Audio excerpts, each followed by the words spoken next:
beratnya beban dosa kita. Jemaat yang dikasihi Tuhan, berbicara dosa memang ini satu hal yang menjadi pergumulan siapa saja. Apakah orang yang sudah mengenal Tuhan Yesus maupun yang belum.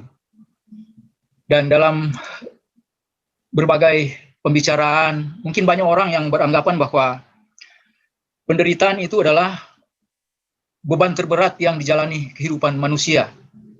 Sedangkan menghindari penderitaan seolah-olah merupakan kebutuhan terbesar yang menjadi kebutuhan manusia.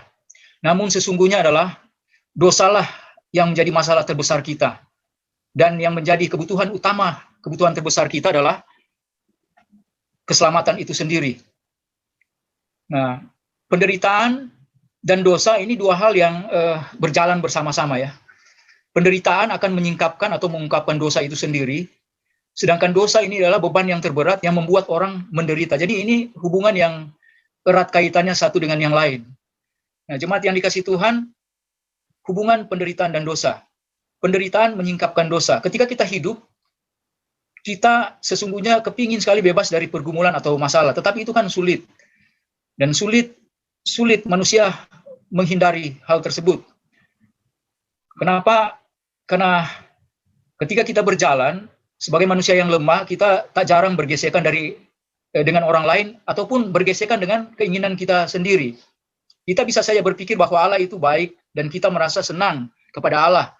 Meskipun sebenarnya kesenangan kita akan Allah tidak sebesar dengan kesenangan yang diharapkan oleh banyak orang, yaitu tentang kesenangan-kesenangan ya tanda kutip ya, yang kita seringkali rindukan, yang muncul ketika kita menikmati keindahan dunia atau apa saja yang ditawarkan oleh dunia. Kita hidup seringkali mengalami berbagai kesulitan, tetapi banyak orang juga yang hidup senang ya, oleh karena segala kebutuhan terpenuhi, segala sesuatu, apa yang menjadi harapan cita-cita itu dapat dijalani dengan senang. Dapat dijalani dengan senang. Nah, di dalam Ibrani 12 ayat 1c, marilah kita menanggalkan semua beban dan dosa yang begitu merintangi kita. Nah, ini menjelaskan semuanya kepada kita. Jadi, pergumulan masalah kita pada akhirnya dia mengerucut kepada dosa, sekalipun kehidupan sesenang apapun. Karena di dalamnya juga kita pasti akan terjatuh ke dalam dosa. Tidak ada satu manusia pun dia akan lolos. Tidak ada manusia, sesempurna apapun manusia itu dalam dia menjalani kehidupan, pasti akan berhubungan dengan dosa itu sendiri. Karena manusia memang sangat lemah ya, manusia sangat lemah. Tidak kuasa di dalam menghadapi beban dosa itu sendiri, oleh karena keinginan-keinginan kita sendiri, ataupun dipengaruhi oleh faktor-faktor lain. Nah, jemaat yang dikasihi Tuhan, berkaitan dengan beratnya beban dosa kita, ada beberapa poin yang akan kita jalani, pelajari bersama pada malam hari ini. Pertama, kita akan melihat beban dosa itu seperti apa. Kemudian yang kedua, kepada siapa kita meletakkan beban dosa tersebut.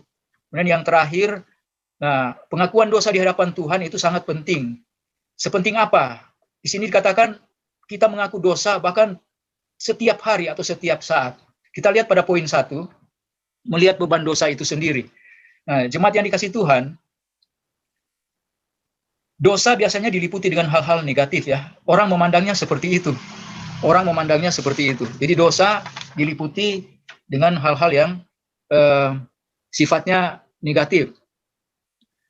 Jadi kalau berbicara tentang dosa biasanya dipenuhi dengan hal-hal yang negatif atau yang bersifat ya menakut-nakuti. Bagaimanapun juga dosa adalah bagian dari karya keselamatan Allah yang disebut kabar baik.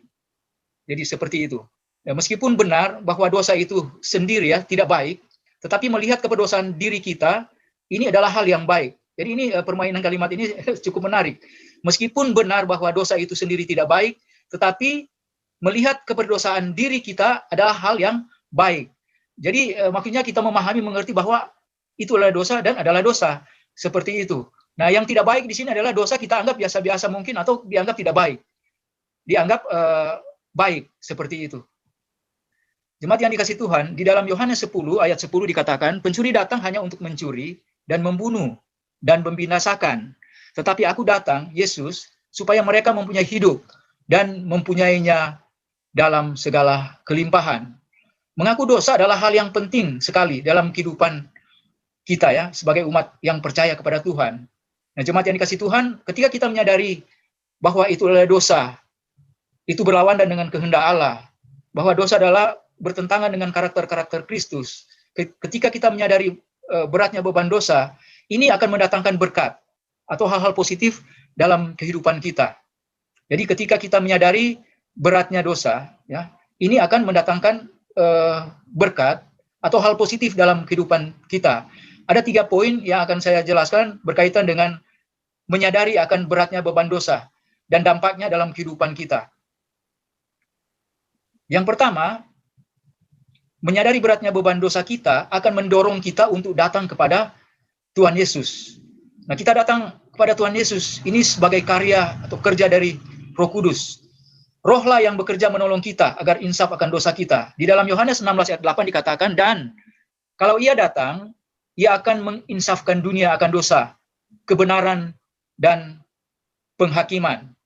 Pekerjaan roh tersebut mendorong kita untuk datang kepada Tuhan Yesus untuk meminta pengampunan. Dan ini sangatlah baik. Yesus datang untuk orang berdosa, bukan untuk orang benar. Di dalam Matius pasal 9 ayat 13 dikatakan, jadi pergilah dan pelajarilah arti firman ini. Yang ku kehendaki ialah belas kasihan dan bukan persembahan. Karena aku datang bukan untuk memanggil orang benar, melainkan orang berdosa. Jadi ini memang berbicara tentang dosa. Dan pengakuan akan dosa itulah prasyarat ketika kita ingin datang kepada Tuhan Yesus ataupun kepada sesama kita. Jadi menyadari beban dosa kita ya akan mendorong kita untuk datang kepada Tuhan Yesus. Nah, di dalam Matius pasal 7 ayat 3-5 dikatakan, mengapa engkau melihat selumbar di mata saudaramu, sedangkan balok di dalam matamu tidak engkau ketahui? Bagaimanakah engkau dapat berkata kepada saudaramu, biarlah aku mengeluarkan selumbar itu dari matamu, padahal ada balok di dalam matamu? Hai orang munafik, keluarkan dahulu balok dari matamu, maka engkau akan melihat dengan jelas untuk mengeluarkan selumbar itu dari mata saudaramu. Jadi jemaat yang dikasih Tuhan, ini sebenarnya bagi kita ya, kita kan mungkin sudah familiar dengan Matius pasal 7 ya, ayat 3-5 ini. Ini mau menjelaskan sebenarnya kepada kita bagaimana keberadaan kita manusia yang berdosa. Seringkali kan kita hanya banyak melihat orang lain, tetapi tidak melihat hati kita. Jadi ini maksudnya penjelasan dari ayat ini. Nah, jemaat yang dikasih Tuhan, jadi ini sangat penting sekali kita menyadari ini. Kalau kita menyadari bahwa ternyata saya juga orang yang berdosa. Jadi seringkali kan kita mungkin tanda kutip menghakimi orang lain ya. Lupa daratan, lupa akan keberadaan kita sendiri. Mungkin kalau timbang-timbang seringkali kita banyak menceritakan orang lain, banyak mengungkap dosa orang lain. Mungkin kalau ditimbang, mungkin kita lebih berat gitu.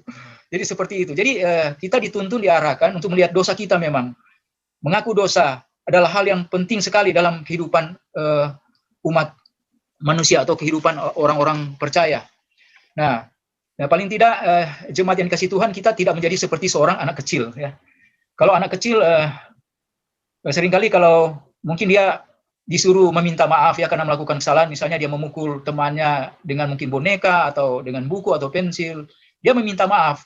Tapi seringkali keberadaan dia itu sendiri, apa yang dia katakan sesungguhnya dia tidak memahami atau tidak mengerti jauh lebih dalam. Agak berbeda sekali dengan orang dewasa misalnya toh.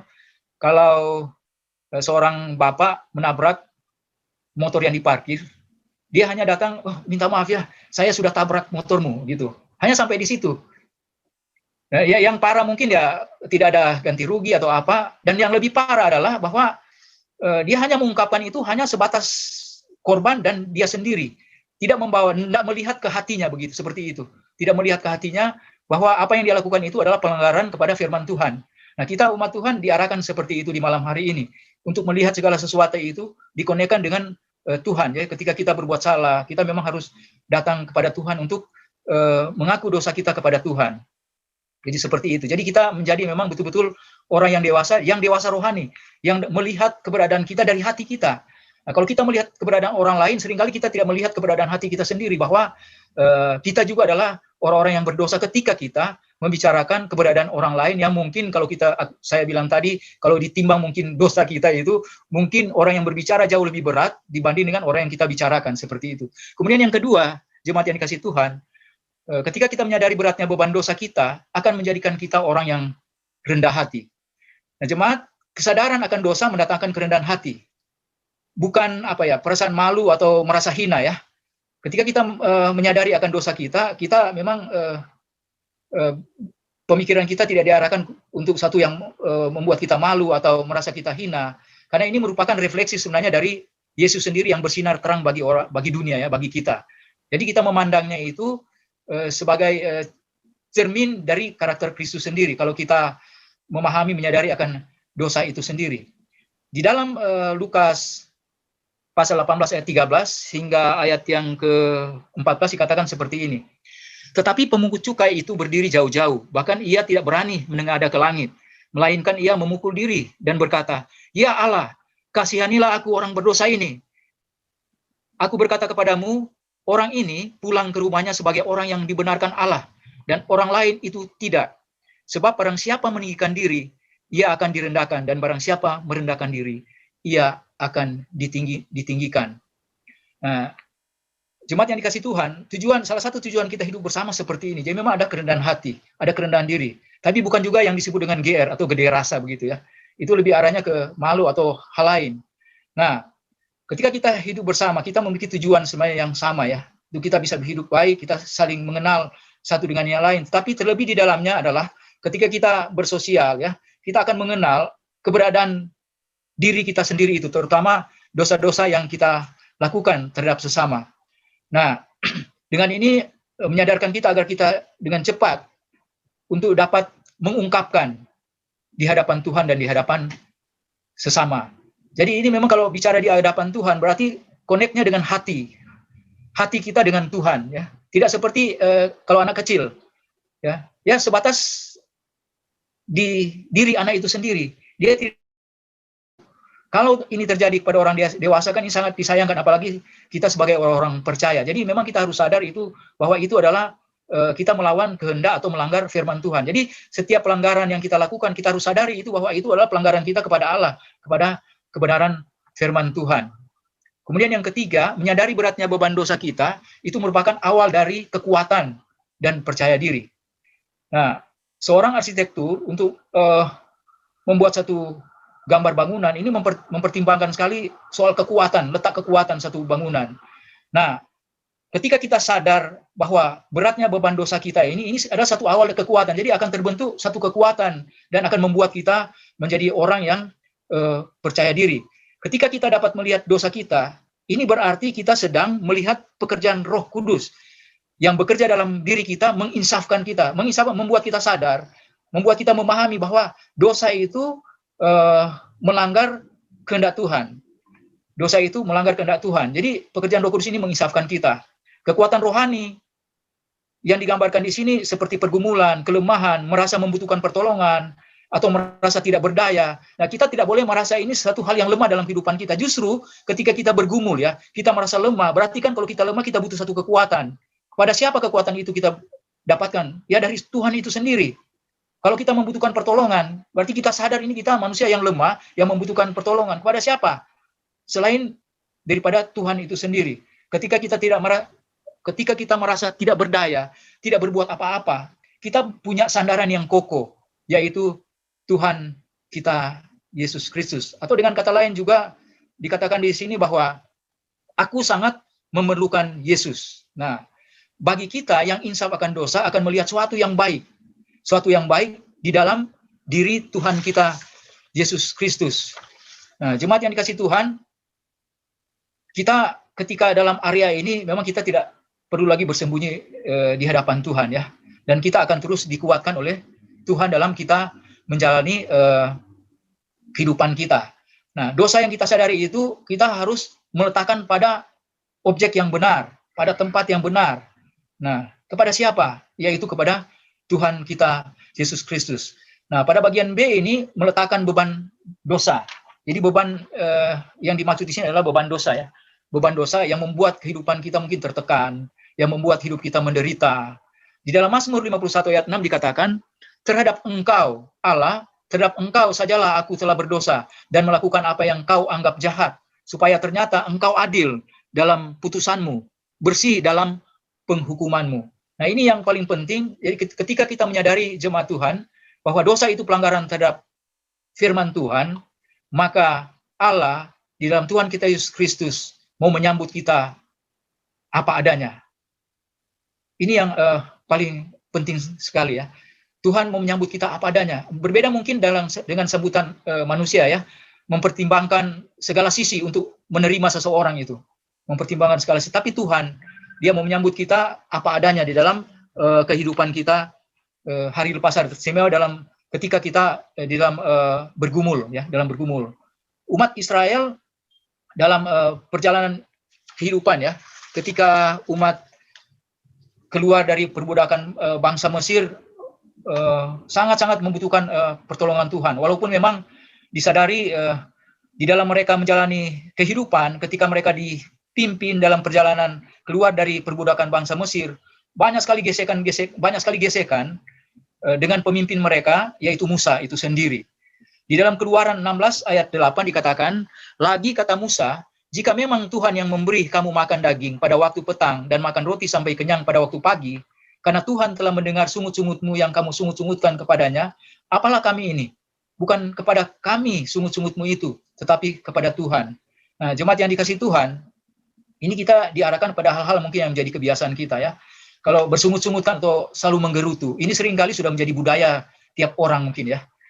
Apakah itu di lingkungan keluarga, di lingkungan tempat kerja, ini jadi budaya. Tetapi sesungguhnya di dalam kebenaran firman Tuhan menjelaskan kepada kita bahwa ketika umat Israel menggerutu ya, atau mengomel, dongkol, tidak puas dengan kepemimpinan Musa, dan melihat sesuai dengan keinginan mereka, sesungguhnya itu secara tidak langsung sebenarnya disampaikan kepada Allah.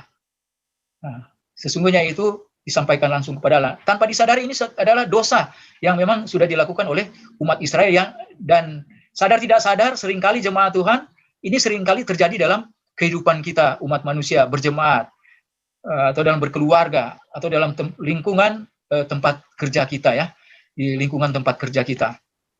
Nah, di dalam Bilangan 14 ayat 11 dikatakan, Tuhan berfirman kepada Musa, Tuhan berfirman kepada Musa, berapa lama lagi bangsa ini menista aku, dan berapa lama lagi mereka tidak mau percaya kepadaku, sekalipun sudah ada segala tanda mujizat yang kulakukan di tengah-tengah mereka.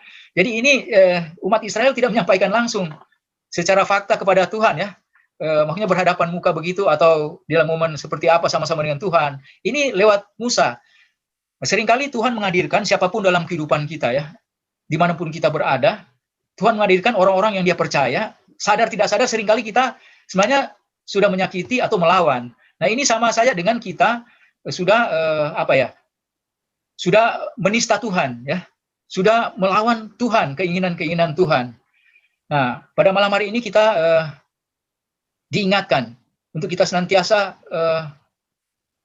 memahami bahwa kehidupan kita ini memang tidak mudah, penuh dengan tantangan. Nah, walaupun ini mungkin sepele ya, menggerutu itu kan mengomel tuh dianggap biasa-biasa ya, tetapi di sini dikatakan itu secara tidak langsung itu sudah melawan Tuhan. Nah, di dalam surat yang ditulis oleh Yakobus dalam Perjanjian Baru, Yakobus pasal 4 ayat 1 sampai 10 ini berkaitan dengan hawa nafsu dan persahabatan dengan dunia. Ini jelaskan tentang sengketa, pertengkaran, bunuh-membunuh, iri hati, atau ada keinginan-keinginan yang tidak terkendali, ketidaksetiaan kita kepada Allah. Nah, mengingatkan kita, memantapkan kita untuk memang kita terus lebih mendekatkan diri kepada Tuhan. Tuhan terus memoles kita untuk kita menjadi sahabat Tuhan di dalam kita menjalani kehidupan kita hari lepas hari. Seringkali dalam kehidupan kita tinggal mencari itu apa yang tampaknya mungkin pantas yang kita dapat jadikan alasan untuk oleh karena kekesalan kita disampaikan pada orang lain untuk pembenaran diri kita. Nah, tapi kita perlu ingat bahwa justru di dalam hal-hal seperti itu, ketika kita ada sedikit saja ada kesadaran di dalamnya itu, kita bisa melihat betapa kesempatan bagi Roh Kudus untuk kita dalam menyalami keberadaan hidup kita untuk terus memperbaiki kehidupan kita.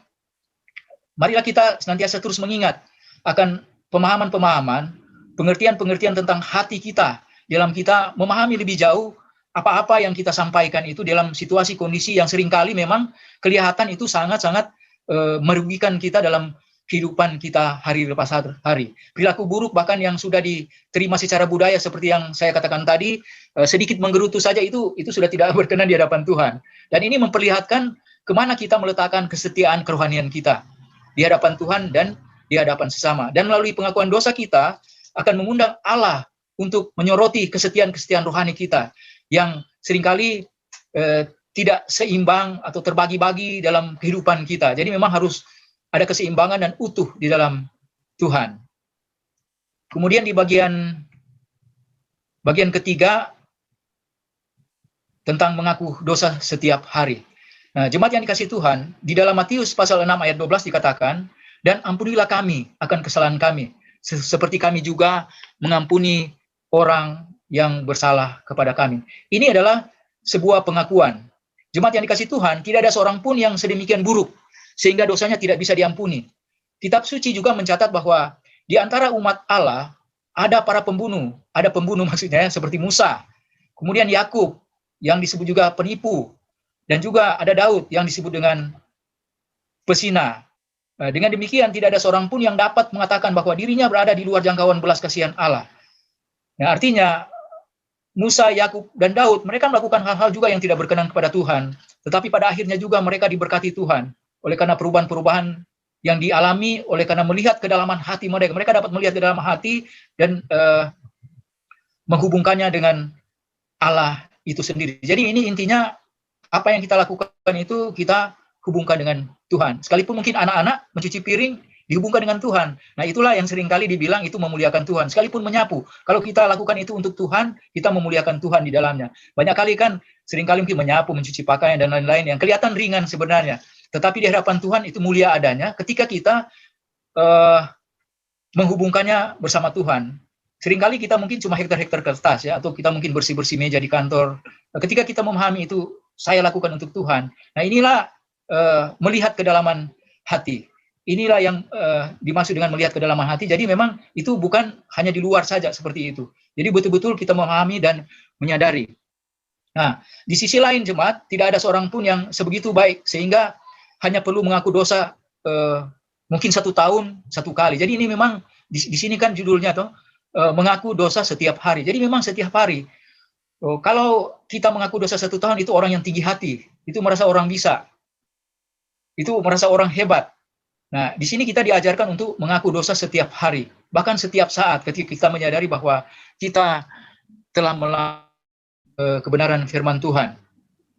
Kita memang perlu mengaku dosa satu atau apapun yang kita lakukan dalam kehidupan kita hari lepas hari, menyadari akan keberadaan kita, bahwa kita manusia, siapapun dia, apapun keberadaannya, status, tugas pekerjaan, itu tidak akan terlepas dari dosa. Dan dosa ini adalah jadi beban bagi setiap umat manusia, karena dosa sekecil apapun itu tidak ada andil di dalam keselamatan memang. Dan itu andil besar dalam menghambat keselamatan. Ketika kita sudah percaya kepada Tuhan, kita membangun budaya dengan mengkaitkan hati kita dengan Tuhan dalam pengakuan akan dosa kita kepada Tuhan. Nah, jemaat, ketika kita melihat dan mengakuinya, maksudnya kita melihat dosa-dosa itu dan mengakuinya di hadapan Tuhan, sehingga kita akan memperoleh manfaat yang luar biasa dari pengakuan dosa kita. Ketika kita meletakkan beban dosa kita dapat bersyukur dan menemukan sukacita. Jadi meletakkan itu membawa kepada Tuhan Yesus maksudnya ya. Jadi meletakkan di sini adalah membawa dosa-dosa itu, beban dosa itu pada Tuhan. Karena memang Tuhan sudah memikulnya. Sehingga kita lega adanya, kita sudah dimerdekakan. Kita akan dapat bersyukur dan kita akan mendapatkan sukacita. Dan terlebih setelah kita mengetahui kita beroleh pengampunan, maka Tuhan Yesus yang sudah menjadi korban bagi kita sekali dan untuk selama-lamanya. Dan ini adalah kebutuhan terbesar dari umat manusia. Di dalam Ibrani pasal 10 ayat 11 sampai 14 dikatakan seperti ini. Selanjutnya setiap imam melakukan tiap-tiap hari pelayanannya dan berulang-ulang mempersembahkan korban yang sama sekali tidak dapat menghapus dosa. Ayat 11. Tetapi ia setelah mempersembahkan hanya satu korban saja karena dosa, ia duduk selama-lamanya di sebelah kanan Allah. Dan sekarang ia hanya menantikan saatnya di mana musuh-musuhnya akan dijadikan tumpuan kakinya. Ayat 14. Sebab oleh satu korban saja ia telah menyempurnakan untuk selama-lamanya mereka yang ia kuduskan. Yang ia kuduskan adalah orang-orang yang datang kepada Tuhan. Mau datang apa adanya kepada Tuhan, dan Tuhan mau menyambut kita apa adanya juga. Mengaku dosa kita. Dan ketika kita datang pada Tuhan, maka Tuhan mengaruniakan Roh Kudus dalam kehidupan kita sebagai meterai, sebagai tanda bahwa kita sudah dibeli dan sudah lunas dibayar. Jadi meterai itu sebagai tanda kepemilikan jemaat Tuhan. Ketika kita membeli sebuah rumah atau apapun, itu ada surat dan itu ada meterai. Itu sebagai tanda milik seseorang. Nah, kita ketika kita menerima Tuhan Yesus, maka dalam kehidupan kita, dalam diri kita, Tuhan telah mengutus Roh Kudus untuk berdiam dalam diri kita. Itu sebagai tanda kepemilikan, dan tidak ada dari alam di dunia ini satupun yang bisa merebutnya kembali di tangan Tuhan. Yang menjadi luar biasa bahwa kita adalah ahli waris.